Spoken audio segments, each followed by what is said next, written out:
ဒီဟာလေးက Fujifilm ရဲ့ X-M5 ဆိုတဲ့ကင်မရာသေးလေးပစ္စည်းလေးဖြစ်ပါတယ်ဒီကင်မရာကအခုလက်ရှိအချိန်မှာဆိုလို့ရှိရင် Fujifilm ထဲမှာကျွန်တော်တို့ content ရိုက်ချင်တဲ့လူတွေ TikTok ရိုက်ချင်တဲ့လူတွေ Instagram Facebook Reels တွေ Zalando ဘာညာရိုက်ချင်တဲ့ Zalando ဆိုတာ Zalando ပြောတာနော် Zalando မဟုတ်ဘူးအဲ့လိုရိုက်ချင်တဲ့လူတွေဆိုလို့ရှိရင်တော့ဈေးအပေါ်ဆုံးနဲ့အတန်ဆုံးနဲ့အသင့်တော်ဆုံးအခြေအနေမှာရှိတဲ့ကင်မရာလို့ပြောလို့ရှိရင်မမှားပါဘူးဆိုတော့ဒီနေ့မှာတော့ဒီကင်မရာကိုကျွန်တော် review လုပ်ပေးမှာဖြစ်ပါတယ်lens ကအောက်မှာအောက်ကိုကြည့်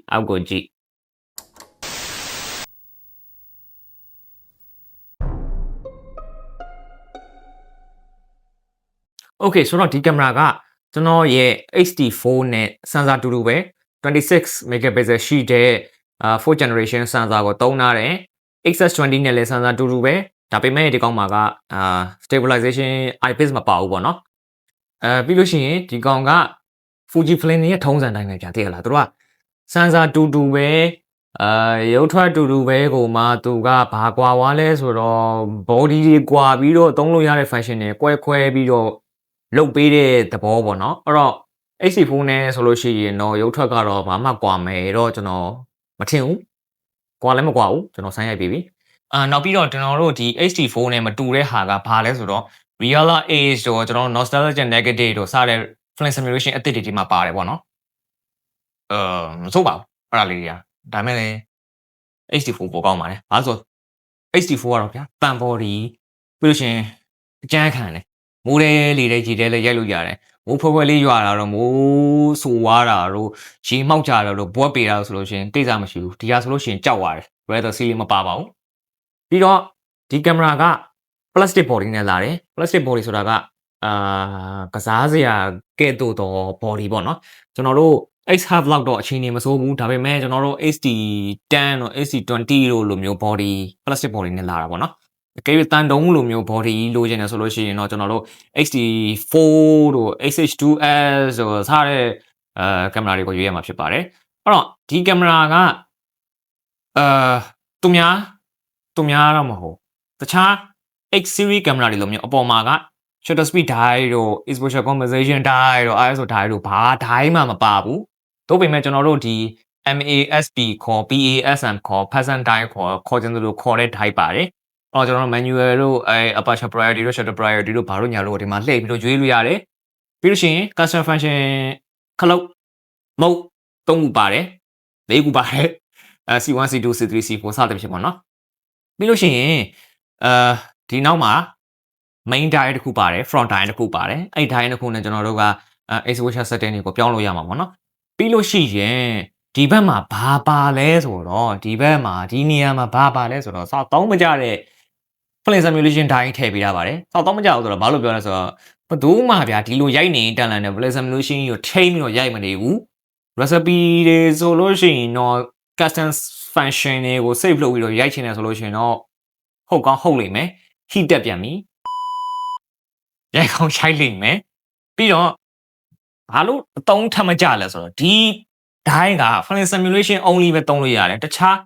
ကိုထားခြင်းတဲ့ဟာပေါ့နော်ဥပမာ exposure compensation ကိုဒီနေရာမှာထည့်ခြင်းတယ်တော့ISO ကိုဒီနေရာမှာထည့်ခြင်းတယ်တော့ custom function C1 C2 C3 C4 စသဖြင့်ဟာတွေကိုဒီနေရာမှာထည့်ခြင်းတယ်ဆိုလို့ရှိရင်ကျွန်တော်တို့ menu နဲ့ဝင်ပြီးပြောင်းလို့မရဘူးပေါ့နော်ဒီ film simulation အနေနဲ့ပဲသုံးလို့ရတဲ့ဟာဖြစ်ပါတယ်နောက်ပြီးတော့အသုံးမကျတာတစ်ခုရှိသေးတယ်အဲ့ဒါကဘာလဲဆိုတော့ဒီကျူ menu ကျူ button function button ကိုဒီထဲထဲမှာထည့်ပေးတာဒီနှလုံးကြားထဲမှာထည့်ပေးတာပြီးတော့ button ကလည်းအထက်ကိုခောက်ဝင်နေတာဆိုတော့လက်သေးမရှိလို့ရှိရင်နှိပ်လို့မရဘူးအပေါ်လင်းလေးဖောင်းနေဆိုတော့နှိပ်လို့ရအောင်မယ်ဒီနောက်ကိုပို့လို့ရှိရင်တော့မှနှိပ်လို့ရအောင်မယ်ပေါ့နော်ပြီးတော့ဒီ joystick ပါတယ်ဒါပဲရိုးရိုးရှင်းရှင်း setup ဘယ်လိုပြောမလဲ arrangement လေးပေါ့ okay ပြီးလို့ရှိရင် battery ကကြတော့ကျွန်တော်တို့Fujifilm ရဲ့ battery အသေး W126 battery ကိုသုံးထားတယ်ဘာဖြစ်လို့ဆိုတော့ body သေးသေးလေးဆိုတော့ battery သေးသေးလေးနဲ့မှာပဲဆင်ပြေမယ်ဆိုတော့နှလုံး3လုံး4လုံးလောက်စောင့်နာမှာဆင်ပြေမယ်တစ်လုံးနဲ့ဆိုလို့ရှိရင်တော့နည်းနည်းတိုင်ပတ်လိမ့်မယ်ရတာအဲ့ဒါပါပဲပြီးလို့ရှိရင်ကျွန်တော်မကြိုက်တဲ့နောက်တစ်ခုရှိသေးတယ်အဲ့ဒီနောက်တစ်ခုကဘာလဲဆိုလို့ရှိရင်ဒီ screen flip screen ကလှည့်လိုက်လို့ရှိရင်လုံးဝ90 degree မဖြစ်သွားဘူးဒီလိုမျိုးကွေးစောင်းကြီးဖြစ်နေတယ်ပေါ့နော်အဲ့ဒါကဘလို့လဲတော့မသိဘူးကျွန်တော်တော့မကြိုက်ဘူးသူများတွေကြိုက်ရင်တော့လည်းကြိုက်မှာပေါ့နော်ဒါပေမဲ့ဒိတ်ပဲမရှိဘူးဒီလိုမျိုးကြီးကွေးနေတာကြီးကဒါမျိုးကြီးကွေးနေတာကြီးဒီလိုမျိုးကြီးကွေးပြီးတော့ဘလို့မျိုးရိုက်မလဲပေါ့နော် အဲ့ဒါပြဿနာရှိတယ်ပြီးလို့ရှိရင်ဒီပုံမှာ vlog ဆိုတဲ့ mode ပါတယ် movie shooting mode အပြင်မှာ vlog mode ဆိုတာပါတယ်ဒီ vlog mode ကဘာလဲဆိုတော့ကျွန်တော်တို့ ZV-E10 interface မျိုးဖြစ်သွားမှာပေါ့နော်ရိုးရိုး Fujifilm video interface ကနေပြီးတော့ ZV-E10 interface မျိုးဖြစ်သွားတာပေါ့ဒါပဲဘာကွာသွားလဲဆိုတော့ကျွန်တော်တို့ကလေးတွေရိုက်ဖို့အတွက်လုပ်ပေးတာကလေးတွေကဘယ်လိုလဲဆိုတော့ touch လေးတွေပတ်ဆိုရင်နှိပ်ပြီးတော့ setting တွေပါပြောင်းရတာဝါသနာပါတဲ့ကလေးတွေအတွက်လုပ်ပေးတာအပိုးပဲပေါ့နော်နောက်တစ်ခုကလည်းမှာကဘာပါသေးလဲဆိုလို့ရှိရင်ကျွန်တော်တို့ mobile friendly ပေါ့နော်ကျွန်တော်တို့ laptop မရှိတဲ့လူတွေ mobile phone နဲ့ပဲ edit လုပ်ချင်တဲ့သူတွေဆိုလို့ရှိရင်ကျွန်တော်တို့က50 megabit per second တို့200 megabit per second တို့ video file size အကြီးကြီးတွေနဲ့ရိုက်လိုက်လို့ရှိရင်တစ်လဲသွားလိမ့်မယ်အဲ့တော့ဒီမှာကဘာပါလဲဆိုလို့ရှိရင်8 megabit per second ဆိုတဲ့ file size တိတိလေးနဲ့ရိုက်လို့ရတဲ့ compression bitrate ပါတယ်အဲ့တော့အဲ့ဒါကဒီလိုမျိုးဖြစ်ပါတယ်ဒီက Fujifilm ရဲ့ X5 မှာပါတဲ့ video record လုပ်လို့ရှိရင် bitrate ကိုတိတိလေးထားပြီးတော့ record တဲ့ဟာရဲ့ quality ဖြစ်ပါတယ်ဒီကဘယ်လောက်တောင်သေးလဲဆိုလို့ရှိရင်8 megabit per second ပဲရှိပါတယ်8 megabit per second ဆိုတာကတော်တော်သေးတယ်ပေါ့နော်ကျွန်တော်တို့ smartphone တွေတို့tablet တွေတို့နဲ့လုံးနေတဲ့လူတွေဆိုလို့ရှိရင်တော့ဒီ bitrate တိတိလေးတွေကစင်ပြေလိမ့်မယ်ဒါပေမဲ့ကျွန်တော်တို့လိုမျိုး heavy ပေါ့နော်ပြလား bitrate အကြီးကြီးလိုချင်တဲ့လူတော့ MacBook တို့ laptop တို့ desktop တို့နဲ့ edit လုပ်မဲ့လူတွေအတွက်ကတော့ဒီဟာကသိပြီးတော့လိုမယ်တော့မထင်ဘူး smartphone သမားတွေ TikTok တွေ iMac တွေဆိုလို့ရှိရင်တော့ဒီ bitrate တိတိလေးကအဆင်ပြေမှာဖြစ်ပါတယ်ဆိုတော့နိုင်ရှင်ကြီးပေါ့နော်ဒီဟာကကျွန်တော်8 megabit per second နဲ့ရိုက်နေတာဖြစ်ပါတယ်8 megabit per second နဲ့ရိုက်နေတာဖြစ်ပါတယ်200 megabit per second နဲ့ရိုက်နေတာဖြစ်ပါတယ်200 megabit per second နဲ့ရိုက်နေတာဖြစ်ပါတယ်200 megabit per second ရိုက်နေတာဖြစ်ပါတယ်ဒါ bitrate အကြီးပေါ့နော်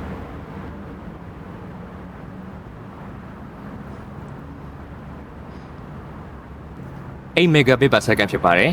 8 megabit per second ဖြစ်ပါတယ် bitrate အသေးပါ8 megabit per second ဖြစ်ပါတယ်စကင်တုံးချင်း quality ဘယ်လိုရှိလဲဒီကနေရဒီလိုမျိုးမှန်ဖောက်ပြီးထိုးလာဆိုတော့ဒီကနည်းနည်းတော့ကြီးမှာပေါ့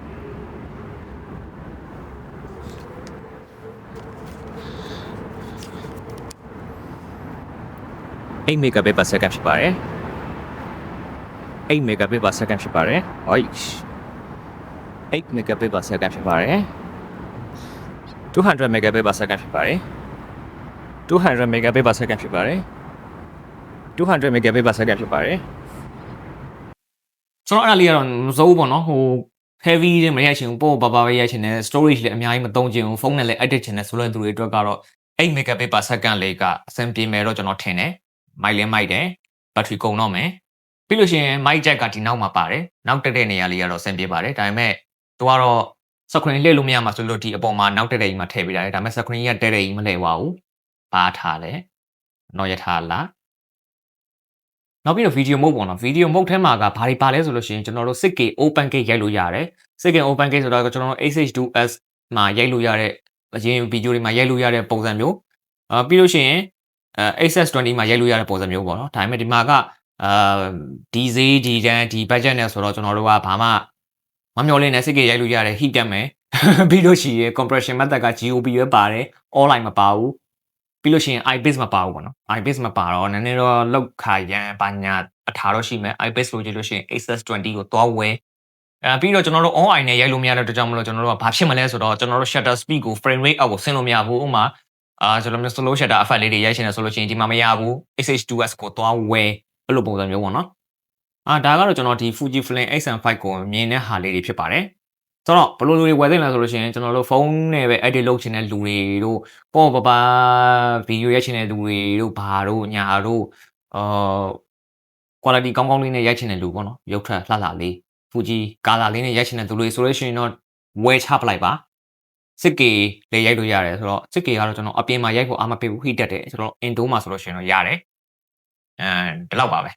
ဆိုတော့ဒီဟာက Fujifilm X5 ရဲ့ review ဖြစ်ပါတယ်ကြိုက်လားဆိုတော့ကျွန်တော်ကြိုက်ပါတယ်ဒါပေမဲ့ဝယ်မလားဆိုတော့မဝယ်ပါဘူးကျွန်တော်အစားကတော့ဝယ်မလို့လုပ်သေးတယ်ဒါပေမဲ့မဝယ်တော့ပါဘူးဆိုတော့အားလုံးပဲကြက်မှချွန်ရကြပါစေဒီက Fujifilm X5 ရဲ့ review ဖြစ်ပါတယ်ဒီနေ့ကတော့မြန်နေဗျာဘာဖြစ်လို့ဆိုတော့ကျွန်တော်တို့ကဒီမှာ RX100 နဲ့ရိုက်နေတာ heat တက်နေပြီအခုတော့ battery ကုန်နေပြီဟာ okay ပိုင်ရှင်တော့ပြန်ပေးလိုက်တော့ယော